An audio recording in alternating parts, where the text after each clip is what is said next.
So every time this video plays, behind all of you is our production team, and they are consistently doing some kind of workout montage during that tune. And today I got to watch it happen. They're like, da da da da da da da da da. And so now, next week when it plays again, you have to turn and see if everyone's. They gotta, with the Apple Watch, they gotta get their rings. They gotta fill up all their exercises. Anyway, hello, my name is Tom Pryor. I am one of the pastors here at Community Church, and it is my pleasure to be speaking with you guys this morning. We are continuing our series called Throwbacks. That montage with some pictures of some of our volunteer team, and when they were kids, when they were young. And we're calling the series Throwbacks to go to a time long gone. We're looking at stories that Jesus heard when he was growing up. And they were the stories of the people of Israel. They were God's people. And they were throwback stories for him and his family because for the people that were in his family, the Jewish people, like their heritage and their nationality and their faith were all one thing. So family stories went back hundreds, if not thousands of years. And we've been taking a look at some of those stories. And what's really interesting about those stories is, one, you can still find them. A lot of them are recorded in our Bibles. They're in the Old Testament of our Bibles. That's the portion that deals with the history of the people of Israel. But additionally, the people in those stories, they're not superheroes. They're regular people. Yeah, their circumstances look very different than ours. But they have the same types of struggles, same desires, wants, hopes, and dreams. And ultimately, all of these stories, they're about God. They're about the fact that God is trustworthy and we can place our trust, our faith in him. So with that, I want to tell you a personal throwback story, a brief one. And I realize that I didn't give my parents who are in the room a heads up about this story. So mom and dad, sorry. But I grew up in a household that was religious. We went to church every Sunday. And one of the churches that we had went to growing up really emphasized this idea of knowing right and wrong, which is, I think, a good thing. And what it led to was, for us, we were not allowed to participate in Halloween at all, which meant every year when Halloween would come around, when I was a little kid, we did not get dressed up, me and my three brothers. We did not go out and participate in trick-or-treat. We didn't get to go to people's homes and knock on their door and say, trick-or-treat, and get candy. Instead, we were home greeting the trick-or-treaters, saying, hi, we're not giving candy away this year. And let me tell you, as an adult, as a parent trying to teach my kids right and wrong and to maybe prevent them from doing something wrong, I get it. But as a kid, back then, answering the door, seeing my friends and neighbors dressed up in cool costumes, wearing, Power Rangers or Transformers outfits or whatever, them walking away a little disappointed from us, but then they go to the next house and they're having a blast and they're knocking on doors and getting candy for free. I have to say, as a kid, it felt a little unsatisfying. And I know my parents, they were just trying to do the right thing, but do you ever feel like you just get tired of trying to do the right thing? That it doesn't feel good? Yeah, you know there's something good, there's a reason for it, but in the moment, when you're walking through it, it sure doesn't feel good. I see this all the time. When it comes to people and their romantic relationships. I have a lot of friends who, when they went into dating, they made commitments like, I'm not going to cross this line when it comes to physical intimacy with somebody I want to date. I'll save all of that for whatever it might be for marriage. And a lot of times they go into it with this noble intention. It's a good thing. But then as time passes, they see people that made the same commitment that didn't keep it, or people that never made that commitment. And it looks like they're getting further ahead. They're starting families, they're getting married, and they're looking at their own lives going, what is going on here? I felt like I made a commitment between me and God, and it's not paying off. God, what is the deal? They're left unsatisfied, disgruntled, frustrated, and again, they know in the long run it's a good thing, but in the moment, they're tired of trying to do the right thing because it doesn't seem to pay off. Or worse yet, in life, sometimes we make these plans to do the right thing and it becomes an obligation where we make a commitment to ourselves or to someone else or to God. And over time, we're just keeping the commitment because we're keeping the commitment, right? Where we've forgotten why we're doing the right thing. And all of a sudden, it's just like we have to keep motivating ourselves. And we say things like, I just really want to do the right thing. Or we're afraid of disappointing ourselves or someone else. We're afraid of sinning and disappointing God because we made this commitment. Now we're not going to keep it. All these different things. And what we find is that these things that we're trying to do right with, that when we're committing ourselves to do the right thing, sometimes it doesn't feel like a chance to make a healthy or wise long-term decision. It starts to feel like a chore or an opportunity to do something grand in our lives for ourselves, for the people we love, or someone else. It starts to feel like an obligation, and it's joyless. And we're walking through it, and it's just like, I'm just not feeling. Have you ever been there before? I think if you've ever felt this way, I think that the story we're going to look at today will really help us. I think this story has the power to rewrite doing the right thing. What we're going to look at here is a story between David and Saul, King Saul. This is the ancient first king of Israel, Saul, and the soon-to-be second king, David. And this story is what faith looks like. Faith in God looks like when we're facing opportunity.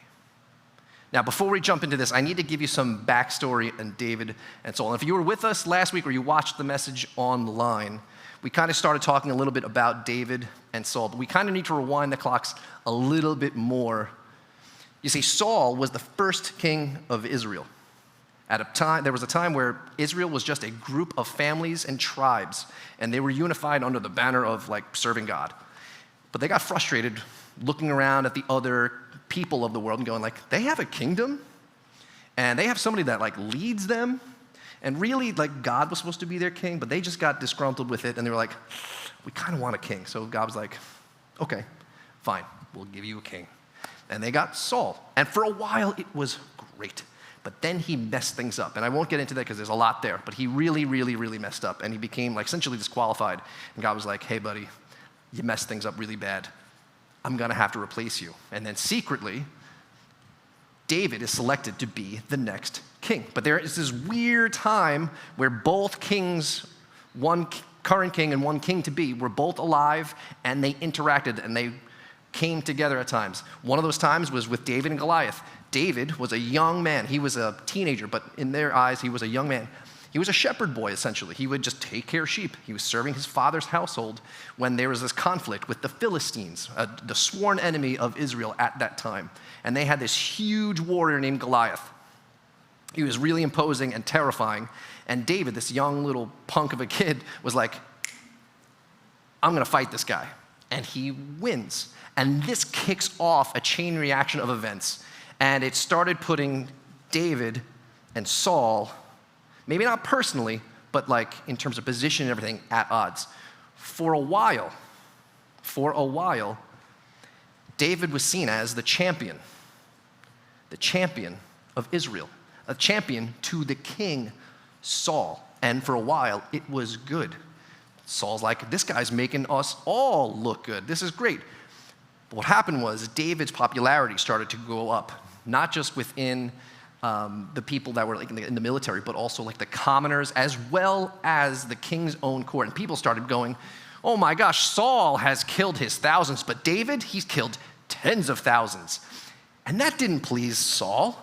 He didn't like being usurped. He didn't like his popularity going down while watching this young, handsome dude who's pretty successful go up, and he became jealous. And he started to see this beloved character, even who Saul once loved, he started to think of him as a threat. And this started some crazy psychosis in Saul. He started thinking of David as no longer someone who's good for him or good for Israel, but as someone who's going to take his place. And he started to hate David. There was an episode where Saul and David are in the king's court, and Saul is being tormented, and he needs somebody to play music for him to soothe his mind. So David's hired to play and whatever.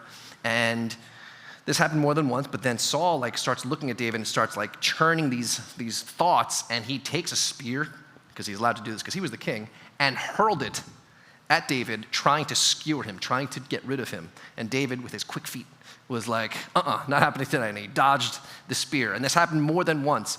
Eventually, these thoughts consumed Saul so much that he became totally unhinged and completely murderous. He just wanted to eliminate David from the earth. And what did David do? Rather than fight for his life, rather than, what are you doing? I'm the next king. He ran. He ran to save his skin. He ran for his life. An interesting thing happened while David's on the run. At this point, he's not a young kid. He's in his middle to later 20s. He's going from town to town, marshes, bogs, caves, fields, to just survive, to avoid being captured or killed by Saul. And somehow, criminals and other people that weren't great for society started to follow David. He never recruited them. They're just this guy seems pretty good, we'll follow him. So he started gathering, not even on purpose, people that would follow him. He had at one point 400 men with him.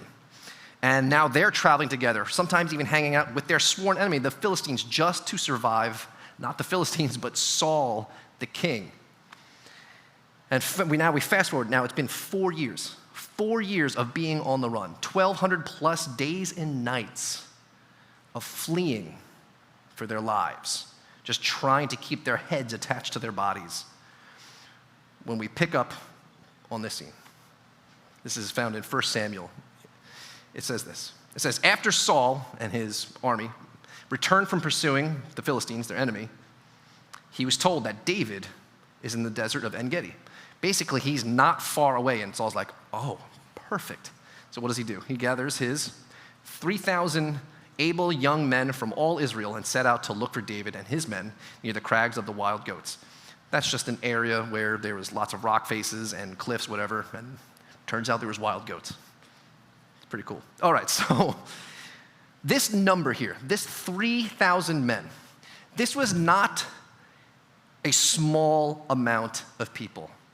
Basically, this was enough people to either just capture David and his crew without conflict, or just to eliminate all of them in one maneuver. There was not going to be a long battle here. This was going to be, let's take David out or capture him. That's it. There was no negotiating here. So they're out, they're hunting for David, and then this happens. It says that he, Saul, and his crew came to the sheep pens by the road where there was a cave. And Saul went into it to relieve himself. Saul, he's the king, so he can't do his unkingly kind of business with his men, with his people. So he has to go into the privacy of a cave to do his thing. So he leaves and he goes and does that. And he finds out, or he doesn't rather, that we find out that David and his men happen to be sitting in the recesses of this cave. Could you imagine this scenario? It's been years of being on the run, trying to escape Saul's wrath, his hatred for David. You're just trying to stay alive, and you're hiding out in caves. Don't imagine a little cave for spelunking or something weird. This is a big cave, enough to hold all these guys, and they're all in the way back to just not ever let their presence be known. And all of a sudden, they're looking out, and they see what seems to be a silhouette of not a soldier, but somebody wearing a royal outfit. They're like, oh my gosh, that's Saul. That's him right there. What's he doing here? And all of a sudden he, removes his robe and he gets into position for whatever he's about to do, right? What do you think they're thinking at that point? What do they whisper? Oh my gosh, can you believe this is Saul? What are the odds? How could this be? And they speak to David and they say this. This is the day the Lord spoke of when he said to you, I will give your enemy into your hands. for you to deal with as you wish. They're like, David, this is it, man. This is the moment we have been waiting for. It has been years while we've been on the run, and now we can finally end our suffering. We can take Saul out. He's in the most exposed, most vulnerable position, and he's walked right in. We didn't even set the trap. It's like God set the trap for him, and now we can take him out. We can end the suffering. And David, let's not forget how horrible of a king he has been. He's been so obsessed with you that sometimes he ignores the Philistines, or he's not ruling the nation the way he ought to be. He's a terrible king. He's a crazy king. You should just kill him and be done with it, because then you would take his place and you can make things right. You have every reason to take this guy out. This is what God set up for us. God is clearly on our side. You have every moral obligation and spiritual, heavenly obligation to take this guy out. So David has to ask himself, what's the right thing to do? In this moment, what's the right thing to do? I don't think anybody in that cave would have had a problem with David going up to him and just killing Saul, or at least harming him so he's crippled, so he can no longer pursue them.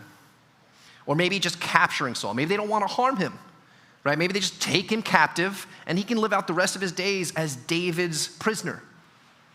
Or maybe they can go out because he's exposed and bring him out to their army and be like, look, this is your king. This is the crazy king who's been pursuing us, and God allowed us to do this. He's no longer your king. We're in charge from now on. But what David does is very unexpected. It says this: then David crept up unnoticed, probably stealthily, I imagine. Maybe he had a knife like in his mouth and he's like crawling on all fours, trying to be as quiet as possible. Gets up to King Saul and cuts off a corner of Saul's robe. Doesn't stab Saul, doesn't take him captive, but cuts off a corner of his robe. There are some who think that perhaps this was symbolic, that to harm the robe of a king would basically say, like, you're king no more. But either way, if that's the case, or he was just trying to do something like just prove that he could get to him but didn't, this is what happens. It says that afterward, David was conscience-stricken for having cut off the corner of the robe.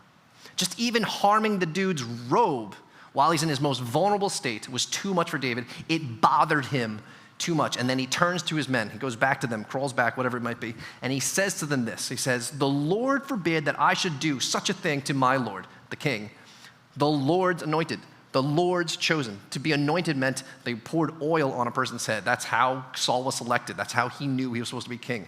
The prophet came to him and poured oil on his head, and that symbolically said, you're the guy. Who could I be to be the person to harm the Lord's chosen, the Lord's anointed, or lay my hand on him, for he is the anointed of the Lord? He's like, this is God's man. I will not touch God's man. I will not touch this guy. I will not harm him. I will choose to walk away. And then it says this: with these words, David sharply rebuked his men, restrained them from carrying out any kind of plan that they had, and did not allow them to attack Saul. And then, to the shock of all of the guys in the cave, and Saul, after his business, left the cave and went on his way. Why, David? Why? How could you let him just go? After all that we have been through, after all of the suffering that he has put us through, not because we're bad and we've done nothing wrong. You haven't done anything against the king. You have not endangered him. You've not endangered Israel at all. This guy has chased you down like an animal for years, has treated you worse than a second-class, third-class, fourth-class citizen. You're nothing in his eyes. He wants to eliminate you, and you let him go? How could you? Why would you do this? Because when he was facing this opportunity, he wasn't simply just asking, what's the right thing to do? Because he had every right. He had every right to harm this guy, to capture him, to humiliate him, or to kill him. Instead, David asked this question: what's the best thing to do? What's the best thing? Because in David's mind, in his heart, for him, the best thing and the right thing were one and the same.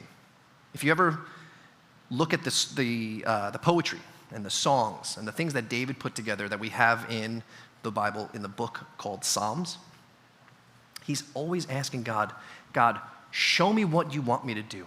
Tell me what you want me to do, and I will do it. He was so consumed with the idea of doing God's work that for him to do the right thing meant to always do the best thing. That it was like a spiritual discipline for him. There was no like, all right, I'll consider, God, tell me what you want and I'll consider it. It was like, you tell me and I will go and do this. And in this moment, he does the best thing. Now to the men there, that was not the best thing. What he did by letting Saul leave the cave was not the right thing. I'm sure in that moment they were like, are you just as crazy as this guy? Just in the different direction? That later they would look back and they would see a greatness of character, a greatness of kingliness that they had never seen before. In this moment, David shows them there's another way. When you have every reason to go this route, and it's on the right side of wrong, you're not going to do anything immoral, you could totally go this way. This episode shows us that there is another way. There's all these other possibilities if we are open to it. We have to ask this question: what is the best thing to do? Not necessarily what's the right thing to do.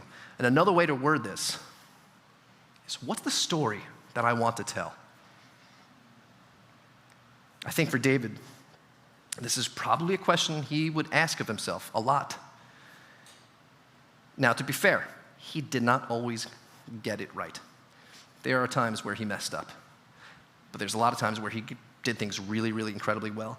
And I imagine, maybe not this exact word, but he asked something like, when I look back at this situation, what do I want to say? Do I want to be the kind of king, the kind of leader that would kill another king just so I could be king? Will I take this person's life just to get what I want? Or instead, can I serve this person?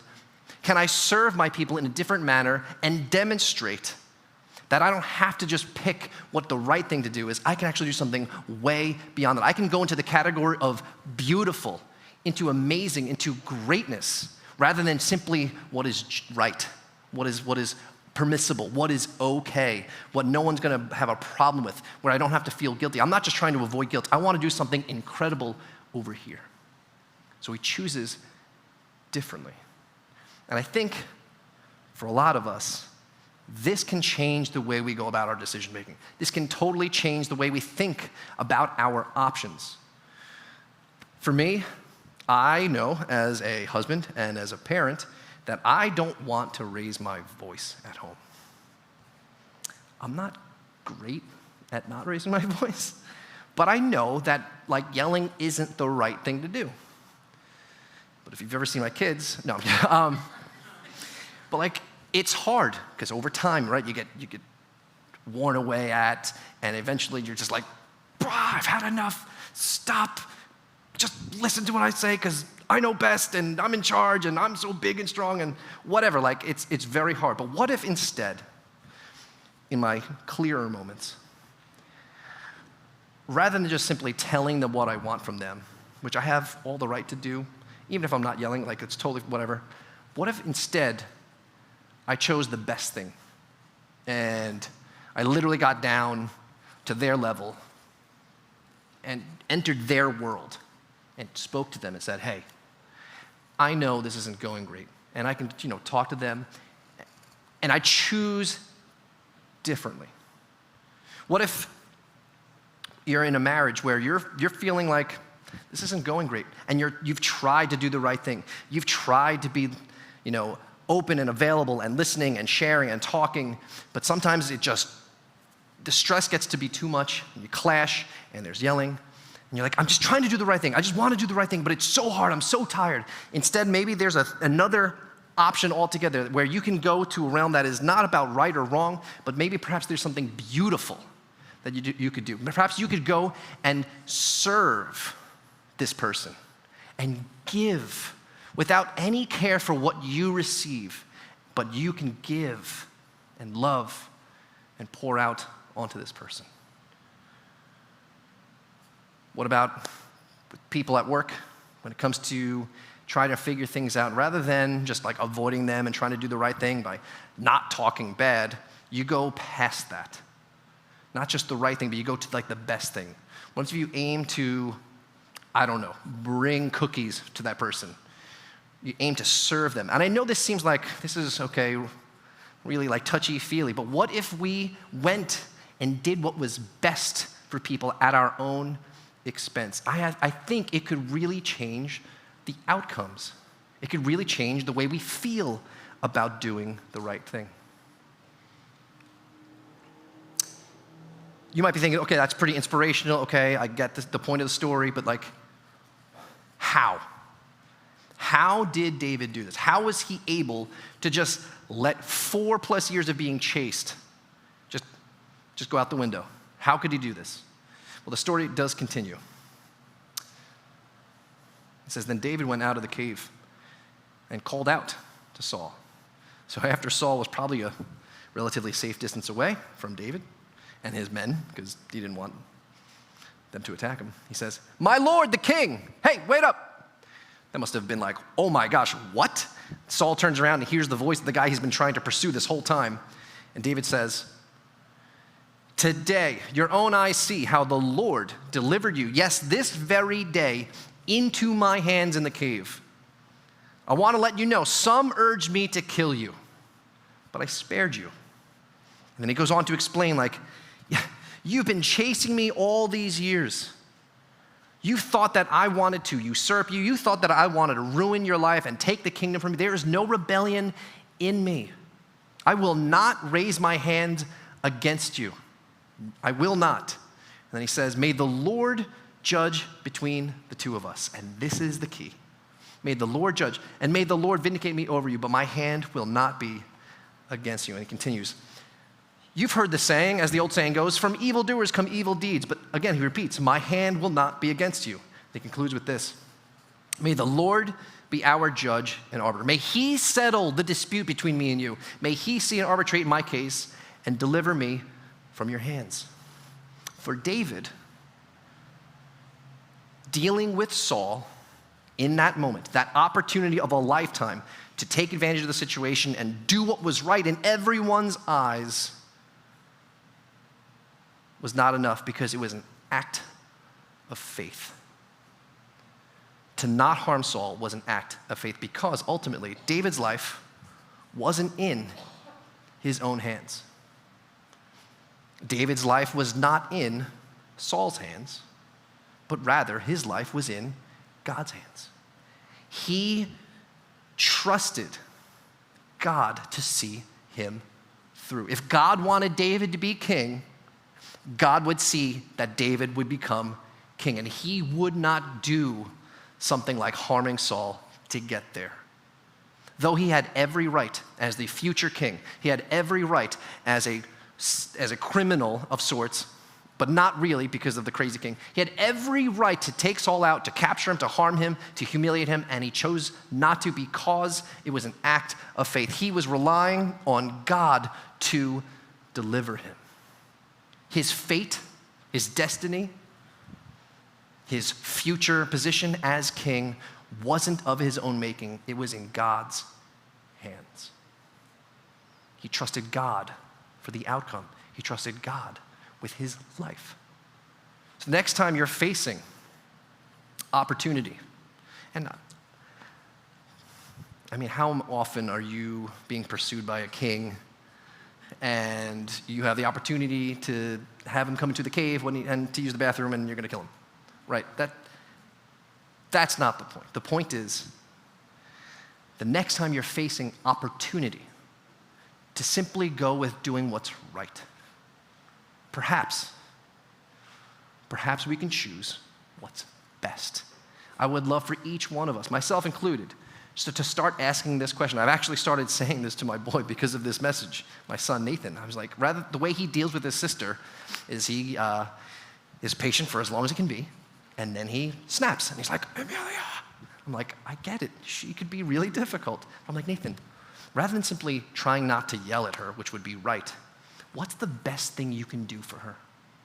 What's the story you can say about yourself tomorrow, about how you handled her today? Do you want to be upset with yourself because you didn't, treat her fairly and you pushed her around and you yelled at her? Or do you want to say, you know what, I was impatient, but I gave her some toy to play with? What is the story we wish we could tell about ourselves when we look back?